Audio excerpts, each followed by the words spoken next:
Осы Қаражар тұрғынымыз тұрып жатқанымызға 5 жылдан асып кетті.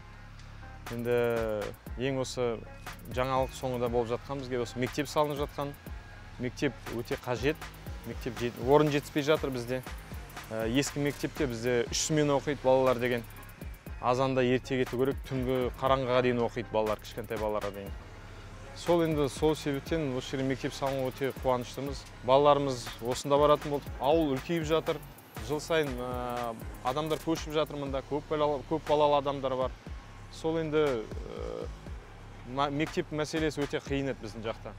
Біз енді ауылда тұрғанымызбен, бірақ балаларымызға барлық қалалық мүмкіндігі болу керек та мында. Осы ауылдың тұрғынымын. Комфорт школа салынайын деп жатыр. Өте қуаныштымын. Ауылымыз енді күн сайын көркейіп жатыр, кісілер бәрі көбеюде. Сондықтан да осындай мектеп салынып жатқанына біз қуаныштымыз. Жайлы мектеп балалар үшін ішінде барлық жабдықтармен қамтамасыздандырылған болу керек. 21 ғасырға сай мектеп болғанға. Мысалы физика, химия, сондай пәндерден нелері болса, лабораториялық құрал жабдықтары болса. Ауылда мектеп болған жақсы, бала шағамыз бар, оқиды.